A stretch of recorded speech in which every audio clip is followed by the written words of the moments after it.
itu lebih kebijakan dalam arti ketika anak punya masalah, kita bertanya, kenapa kamu misalnya tidak mau menulis? Kalau misalnya tidak menulis nanti bagaimana? Kalau misalnya kamu tidak nilainya kecil, dapat nilai di raportnya bagaimana? Itu lebih ke kebijakan. Dan biasanya bisa diterapkan ini kata waktu diskusi ini bisa Bu kalau di SD, kalau di SMP, di SMA anak segitu tuh kalau belum dihukum ya bicara-bicara gitu ngomongnya. Tapi ya dikendalikan seperti itu, hukumannya positif dan sebagai teman. Layaknya kita orang dewasa ke teman itu seperti apa bahasanya, ngobrolnya, beda dengan manajer. Kalau manajer ini bahasanya lebih itu ya bukan lebih formal, bahasanya tertata. Tapi kan dengan teman kan, kenapa sih kamu nulisnya lama? Ayo dibantu sama ibu. Kalau nggak bisa, kalau misalnya lama mah ibu tinggal aja atau bagaimana. Jadi bahasanya dengan teman itu ada posisi guru seperti itu. Dan silakan dimana sekiranya yang lebih tahu adalah wali kelasnya, lebih tahu adalah guru kelasnya untuk menghadapi siswa yang seperti apa, harusnya kita posisi kontrolnya di mana. Tapi ketika diskusi bersama teman-teman, mereka lebih banyak menghadapi kontrol guru itu sebagai manajer. Jadi anak-anak merasa nyaman begitu. Selanjutnya, bentuk keyakinan kelas. Keyakinan kelas lebih bersifat abstrak daripada peraturan yang lebih rinci dan konkret. Apa bedanya keyakinan kelas sama peraturan? Sebenarnya sih ini tidak lebih beda jauh dengan peraturan. Cuman keyakinan kelas dengan peraturan kelas hampir dibuat oleh guru. Masuk jam 7, pakai seragam merah putih setel, atau misalnya Senin pakai sepatu warna hitam. Tapi bedanya dengan keyakinan kelas itu sama berbentuk aturan, tapi ada kesepakatan dengan murid. Sehingga ketika guru itu memberikan sebuah hukuman positif, mereka akan menyadari, oh iya keyakinan kelas itu sudah dibuat, kenapa saya melanggar? Contoh misalnya di kelas ini tidak boleh mencoret-coret tembok misalnya. Ayo kesepakatannya apa nih? Boleh tidak mencoret-coret tembok? Iya boleh dimasukkan, nanti kita tulis bentuknya tidak boleh mencoret-coret tembok. Apalagi misalnya tidak boleh istirahat sebelum bel berbunyi, kan seperti itu. Kesepakatan semua sepakat.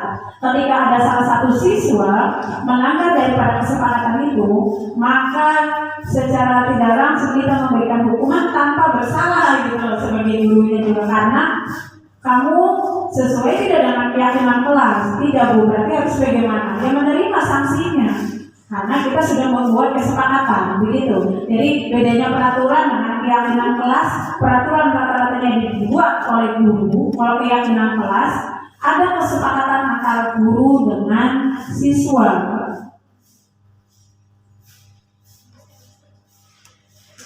Yang dua kali lagi ya. Apa itu restitusi?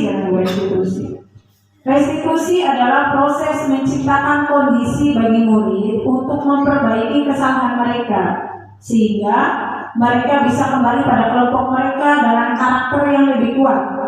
Restitusi juga merupakan proses kolaboratif yang mengajarkan murid untuk mencari solusi untuk masalah mereka dan membantu murid berpikir tentang orang seperti apa mereka inginkan menjadi tujuan dan bagaimana mereka harus memperlakukan orang lain.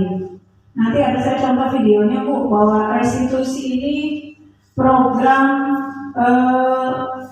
seperti BK, kalau misalnya sudah umumkan bimbingan konseling, kalau misalnya cuma istilahnya ini restitusi. Tapi kalau misalnya secara tidak langsung caranya sama kayak BK. Caranya yang pertama menstabilkan identitas kita semua akan melakukan hal terbaik yang bisa kita lakukan. Caranya menstabilkan itu nanti biasanya restitusi ini berbentuk dialog. Validasi tindakan yang salah, semua perilaku memiliki alasan. Kemudian yang ketiga, menanyakan keyakinan kita semua memiliki motivasi internal. Jadi segitiga restitusi ini adalah salah satu cara ketika kita menghadapi anak yang bermasalah dalam hal apapun, yaitu tentang pembelajaran atau sikap atau dalam kegiatan di sekolah. Caranya itu tidak beda jauh dengan BK. Kita panggil, kita stabilkan identitas.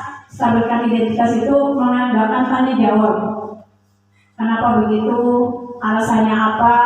Kemudian bedanya di restitusi ini, anak kira-kira sadar bahwa saya salah dan dia akan melakukan perbaikan itu dari dirinya sendiri.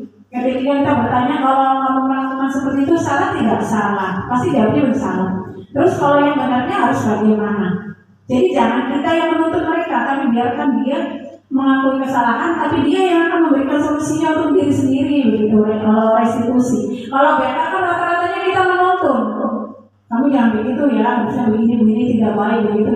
Kalau segitiga restitusi ini lebih menitik beratkan pada kita membantu anak dalam menyelesaikan masalah, tapi anak itu sendiri yang akan mencari solusinya. Jangan tanya jawab kita. Di sini nanti saya ada video, ini udah yang terakhir. Saya melakukan program restitusi dengan kebetulan sama anak kelas 6. Harusnya sesuai kelas 1 ya, cuma ini kelas 6.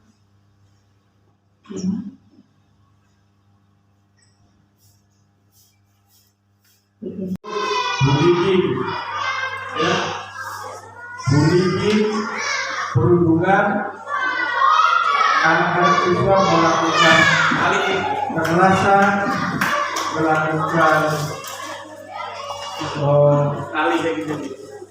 tindakan fisik, ada yang memukul dan tendang, ada yang dicolok oleh tusuk kasur, dan juga ada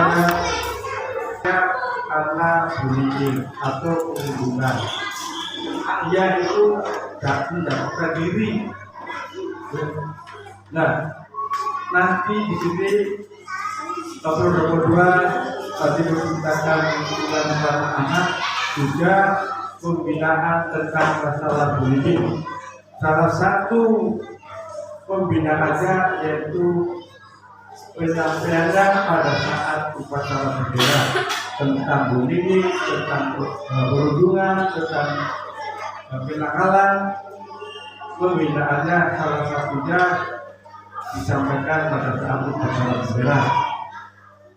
Di samping itu nanti Bapak Ibu guru di kelas juga akan melakukan pembinaan, nasihat dan lain-lain dalam rangka menerjang bullying atau perundungan itu. Itu program yang ingin saya lakukan, pernah saya sampaikan pada saat setelah mengeluarkan protokol. Mudah-mudahan terwujud dengan kerjasama tim dari Dewan Guru dan stakeholder lainnya. Terima kasih. Wassalamualaikum warahmatullahi wabarakatuh. Terima kasih pada Bapak Ibu dan Pak Kepala Sekolah sudah memberikan pendapat yang luar biasa, yang bisa kita gambaran sebagai guru bertanya harus bagaimana, Bu. Tidak hanya materi yang kita berikan, tapi kembali lagi seperti yang dikatakan pada Roma, yaitu karakter, berkarakter yang sesuai dengan Pancasila, Bhinneka Tunggal Ika. Karena zaman sekarang sudah digital, sudah masuk